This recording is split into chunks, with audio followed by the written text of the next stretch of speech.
இன்னைக்கு அகரம் டு சிகரம் நிகழ்ச்சியில் MMC door tech service private லிமிடெடோட எம்டி மிஸ்டர் ஜாலி பானர்ஜி அவர்களை சந்திக்க போகிறோம். 1983 இந்த கம்பெனியை ஸ்டார்ட் பண்ணி கிட்டத்தட்ட 34 இயர்ஸ் சக்ஸஸ்ஃபுல்லாக ரன் பண்ணிட்டு இருக்காங்க. அவர் கடந்து வந்த பாதையை பற்றி தான் இன்றைக்கி நம்ம பார்க்க போகிறோம். வாங்க.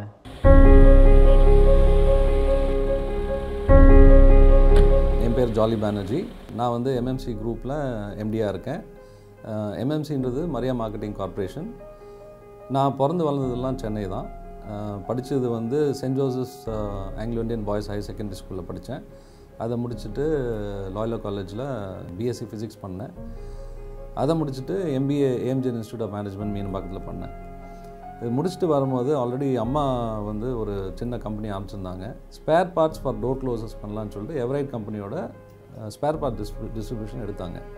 அந்த 1983 இது ஆரம்பிச்சது. அப்போ நாங்கள் எல்லாம் வீட்டிலே தான் ஆரம்பித்த கம்பெனி இது. எம்எம்சின்றா என்ன, பெட்டர் பில்டிங்ஸ்னுவாங்க. Enabling better buildings. நாங்கள் அதுதான் டேக்லைனாக வச்சுருக்கோம். ஏன்னா இருக்கிற பில்டிங்கை வந்து எப்படி இன்னும் நல்லா பண்ணலாம், எப்படி கன்வீனியன்ஸ் கொடுக்கலாம், சேஃப்டி, கம்ஃபர்ட், டெக்னாலஜி, இது மெயினாக இருக்கணும். And security. இது 4மே இருந்தால் தான் அந்த ஒரு பில்டிங் வந்து ஒரு நல்ல பில்டிங் சொல்ல முடியும். ஏன்னா நீங்கள் ஃபேன்சியாக நல்ல பில்டிங் பண்ணியிருப்பீங்க, ஆனால் அதில் என்ட்ரன்ஸ் நல்லா இல்லைன்னா, அந்த டோர் ஒழுங்காக வேலை செய்யலைன்னா அது ஒரு இரிட்டண்ட்டாக இருக்கும். ஸோ இந்த மாதிரி ஃபெசிலிட்டிஸ் கொடுக்கறது தான் எம்எம்சி, எனேபிளிங் பெட்டர் பில்டிங்ஸ்.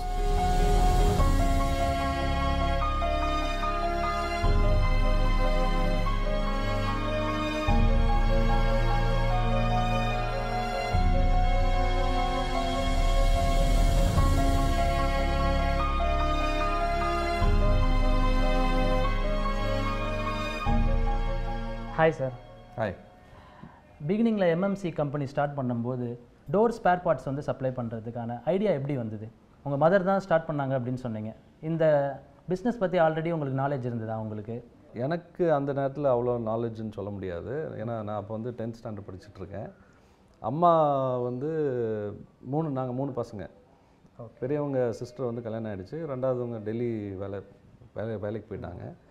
நான் வந்து ஸ்கூல் முடிச்சு இருக்கும்போது அம்மா வந்து ஃப்ரீயாக இருந்தாங்க. அந்த நேரம் பார்த்து ஏதாவது ஒன்று பண்ணலாமேன்னு சொல்லிட்டு எவரைட் டோர் க்ளோஸ்ன்னு சொல்லிட்டு ஒரு கம்பெனி, அவங்களுக்கு ஸ்பேர்ஸ் வந்து தேவைப்படுது. ஸோ அந்த ஸ்பேர்ஸ் வந்து டீலர்ஷிப் எடுத்து பண்ணலான்னு சொல்லிட்டு தான் ஆரம்பித்தாங்க. ஒரு பார்ட் டைம் 83 ஆரம்பித்தோம் இந்த கம்பெனி.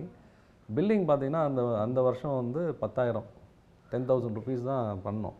அதுக்கப்புறமா கொஞ்சம் கொஞ்சமாக படிப்படியாக மூவ் ஆகி டோர் க்ளோசர்ஸ் வந்து எடுத்து பண்ணோம். ஏன்னா நான் அப்போது வந்து என்னோடய காலேஜ் எஜுகேஷனும் கொஞ்சம் கொஞ்சமாக பக்கத்தில் வந்த உடனே ஒரு புதுசாக ஏதாவது ஒன்று பண்ணுவேன்னு சொல்லிட்டு ஸ்லீக்காக டோர் க்ளோஸ் வந்து, இதுக்கு முன்னாடிலாம் டோர் க்ளோஸ் பார்த்தா பல்கியாக இருக்கும். ஸ்லீக்காக வந்தோடனே அதை எடுத்து மார்க்கெட்டிங் பண்ண ஆரம்பித்தோம். இப்போ நீங்கள் வந்து உங்களோட எஜுகேஷன் முடிச்சுட்டு இந்த பிஸ்னஸ் டேக் ஓவர் பண்ணும்போது இதை சக்ஸஸ்ஃபுல்லாக ரன் பண்ணிடலாம் அப்படின்ற ஒரு நம்பிக்கையில் வந்தீங்களா, இல்லை சரி பார்ட் டைமாக நம்மளும் ட்ரை பண்ணி பார்க்கலாம்? ஆக்சுவலாக பார்த்தீங்கன்னா நான் எங்கேயாவது வேலைக்கு போகணுன்னு தான் இருந்தேன். பட் இந்த ப்ராடக்ட் வந்து நிறைய சேலஞ்சஸ் வந்தது. ஏன்னா டோர் க்ளோஸர் புதுசாக நாங்கள் ஆரம்பிக்கும் போது என்ன ஆச்சுன்னா, நிறைய இடத்துல வந்து எப்படி ஃபிக்ஸ் பண்ணிட்டு போனால் அது வேலை செய்யாது. கார்பெண்டர் கொண்டு ஃபிக்ஸ் பண்ணுவாங்க. ஸோ அந்த மாதிரி நேரத்தில் என்ன பண்ணாங்க, கஸ்டமர் சார் நீங்கள் தான் டோர் க்ளோஸர்லாம், உங்களுக்கு டோர் க்ளோஸ் பற்றி ஃபுல்லாக தெரியும், நீங்களே மாட்டி கொடுத்துருங்களேன், அது ஒரு சர்வீஸ் சார்ஜ் நீங்கள் வாங்கிக்கோங்க அப்படின்னாங்க. சரி ஓகே அப்படின்னு சொல்லிட்டு டோர் க்ளோசர் வந்து கரெக்டாக இன்ஸ்டால் பண்ணுன்னு சொல்லி ஆரம்பித்தோம் அந்த சர்வீஸு, ஃபிக்ஸிங் கான்ட்ராக்ட். ஓகே. அதுவே கொஞ்சம் கொஞ்சமாக ஒரு ஸ்டெடி இன்கம் வர ஆரம்பிச்சிது. ஸோ வேலைக்கு போகணுன்னு நினச்சிட்டு இருந்தது வந்து வேலைக்கு அந்த நினைப்பே வரல அப்புறம். ஏன்னா இங்கேயே அவ்வளோ சேலஞ்சஸ் இருந்ததுனால பணத்துக்காக பண்ணல, mainly to overcome challenges. எப்படி ப்ராப்ளம் சால்வ் பண்ணணும் கஸ்டமருக்கு, to keep the customer happy. Money came as secondary. So அப்படி தான் ஆரம்பிச்சது. ஓகே. இப்போ நீங்கள் ஸ்டார்ட் பண்ணும்போது இந்த கிளாஸ் டோர்ஸ்க்கெலாம் வந்து அந்தளவுக்கு வந்து வரவேற்பு இருந்ததா? ஸ்டார்டிங் பிகினிங்கில் இந்த அளவுக்கு நம்ம பிஸ்னஸ் டெவலப் பண்ணுவோம் அப்படின்றது உங்களுக்கு அந்த சமயத்தில் எப்படி இருந்தது? ஃப்ரேம்லெஸ் கிளாஸ் டோர் இருந்தது, ஆனால் எல்லாமே ஃப்ரேமோட இருந்தது. ஓகே. நாங்கள் இன்ட்ரடியூஸ் பண்ணது வந்து விதவுட் ஃப்ரேம்ஸ். அது வந்து ஒரு புது கான்செப்ட். இது மக்களுக்கு புரிய வைக்கிறது வந்து ரொம்ப கஷ்டம். ஏன்னா அப்போ ரேட்டும் ரொம்ப ஜாஸ்தி, டஃப் அண்ட் கிளாஸ் கிடைக்கிறது ரொம்ப கஷ்டம். ஒரே ஒரு மேனுஃபேக்சர் தான் இருந்தாங்க பெங்களூரில். இன்றைக்கி ஆர்டர் போட்டால் 1 month கழிச்சு வரும் கண்ணாடி, அதுவும் 100% கொடுத்து. ஸோ இந்த சேலஞ்சஸ்லாம் இருக்கும்போது ஒரு காமன் மேன் வந்து இதை வாங்க மாட்டாங்க. ஸோ எங்கே எங்களுக்கு சக்ஸஸ் வந்ததுன்னா ஆர்கிடெக்டோட டைப் இல்லை, ஆர்கிடெக்ட் நாங்கள் இது இன்ட்ரடியூஸ் பண்ணும்போது அவங்களுக்கு இந்த ப்ராடக்ட் ரொம்ப பிடிச்சி போயிருந்தது. அதே நேரத்தில் மல்டிநேஷ்னல் நிறைய பேர் நம்ம வந்துட்டு இருந்தாங்க. அவங்களுக்கு இந்த டோர்ஸ் எல்லாம் வந்து அங்கே சர்வசாதாரணமாக யூஸ் பண்ணிட்டு இருந்தாங்க. ஸோ இங்கே கிடைக்குதா, then we will go for that. So சொன்னோன்னா ஆர்கிடெக்ட்டுக்கும் அவங்களுக்கும் ரொம்ப ஈஸியாக போயிடுச்சு. அது அவங்க வந்து எக்ஸ்பிளைன் பண்ணணும்னு அவசியம் கிடையாது. So it is available. Who will do it, யார் பண்ணுவா அப்படின்னா எம்எம்சியில் பண்ணுவாங்க, அவங்களுக்கு எக்ஸ்பீரியன்ஸ் இருக்குதுன்னு சொன்னி நாங்கள் அந்த மாதிரி எடுத்து பண்ணோம்.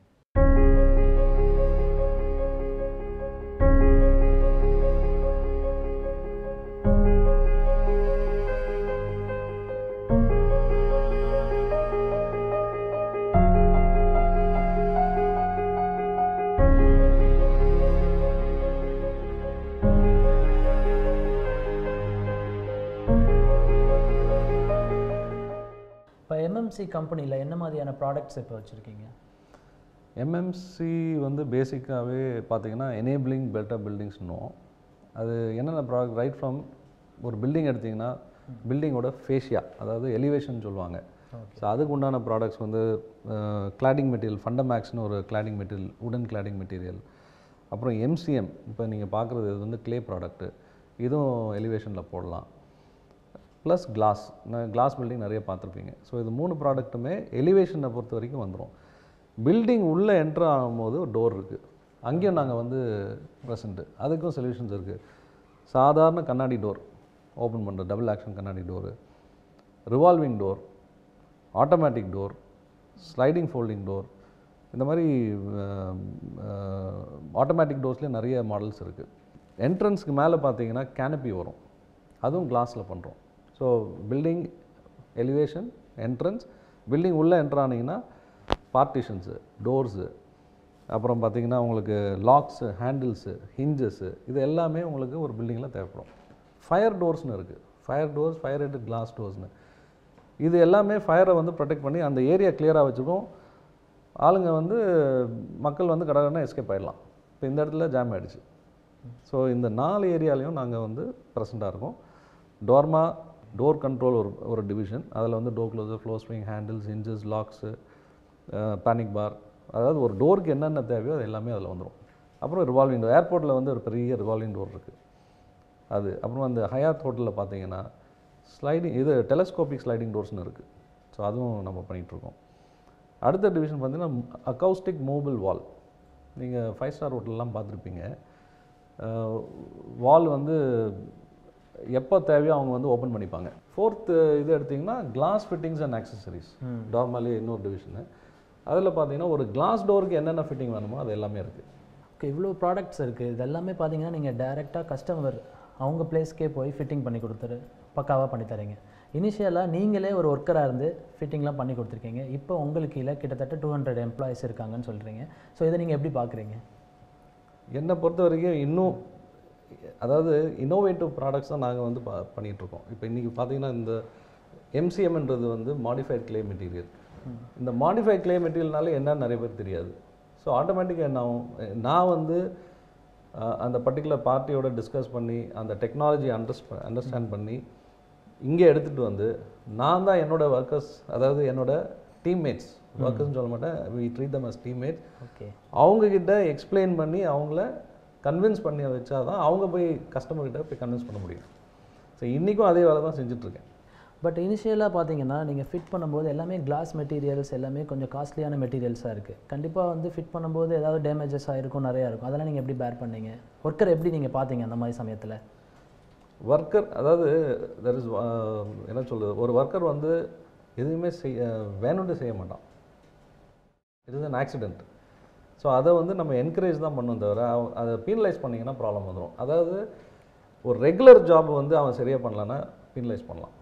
பட் ஒரு புது ஜாப், ஒரு சேலஞ்சிங் ஜாப் பண்ணும்போது டெஃபினெட்லி தேர் வில் பி ஏதாவது ஒரு ஆக்சிடெண்ட் இருக்கும், ஒரு மிஸ்ஹாப் இருக்கும். அதை வந்து அந்த லாஸை அப்சார்ப் பண்ணி தான் போகணும். இப்போ நீங்கள் ஒரு ஒர்க்கராக இருந்தனால அதை உங்களால் வந்து அண்டர்ஸ்டாண்ட் பண்ண முடியுது. ஆமாம்.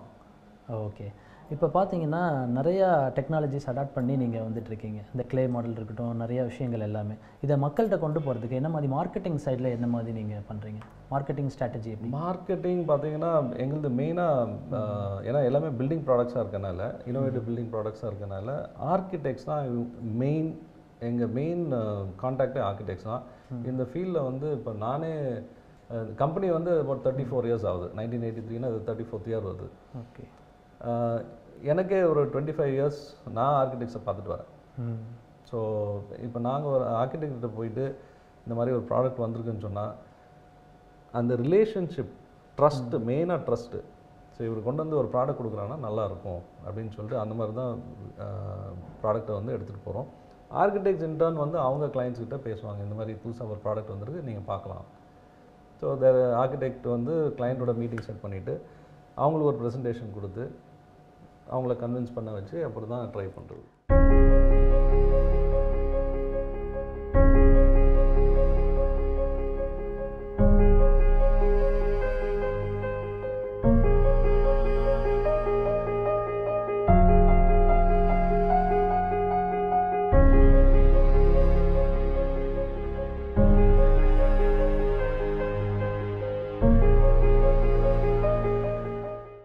இப்போ பிஸ்னஸில் கண்டிப்பாக அப்ஸ் அண்ட் டவுன்ஸ் இருக்கும். அதே மாதிரி உங்களோட பிஸ்னஸில் என்ன மாதிரி ஸ்ட்ரகிள் நீங்கள் ஃபேஸ் பண்ணீங்க?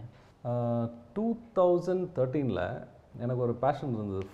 ஃபுட்டுனா எனக்கு ரொம்ப பிடிக்கும். ஸோ ஃபுட் பிஸ்னஸில் இறங்கலான்னு சொல்லிட்டு ஒரு ஃப்ரான்ச்சைசி மாடல் கண்ட்ரி சிக்கன் சொல்லிட்டு ஒன்று ஆரம்பித்தேன்.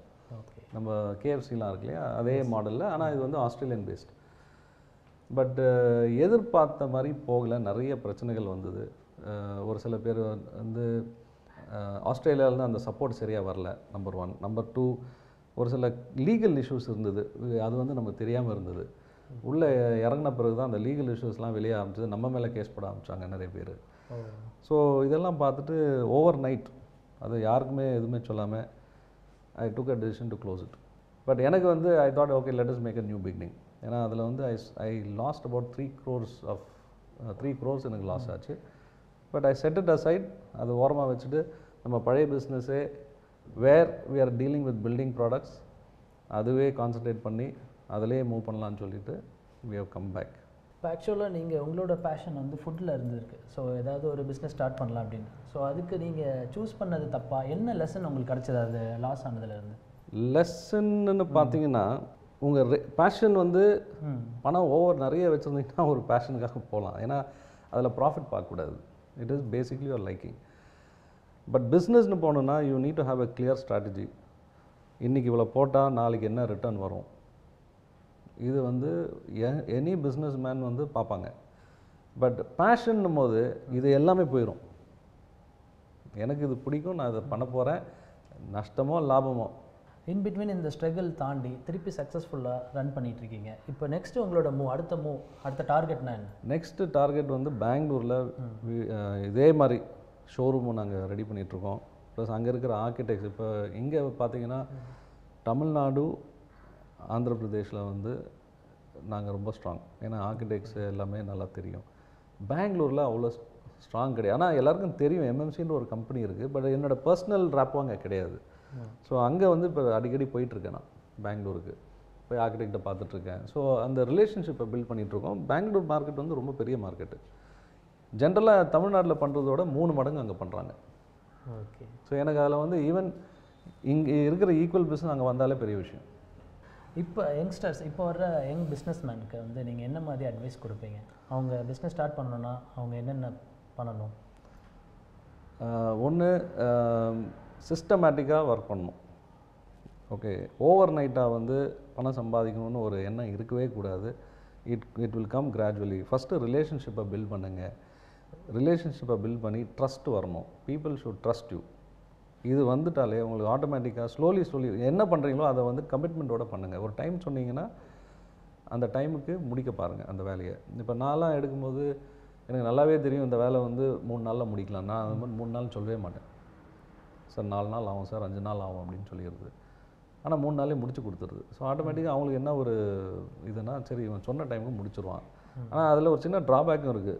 ஏன்னா நான் 5 நாள் ஆகும்னு சொன்னால் அவன் ஆட்டோமேட்டிக் இப்போ எல்லாம் தெரிஞ்சுக்கிட்டாங்க. 3 நாளில் இவங்க முடிச்சிருவாங்க அப்படின்ட்டு. ஸோ இப்போ ப்ரெஷர் வேறு மாதிரி வருது. But to begin with I think இது வந்து ஒரு சேஃப் ஸ்ட்ராட்டஜி. கமிட்மெண்ட் கொடுத்தீங்கன்னா அந்த கமிட்மெண்ட் ஸ்டிக் பண்ணுங்க. That itself will bring you lot of business.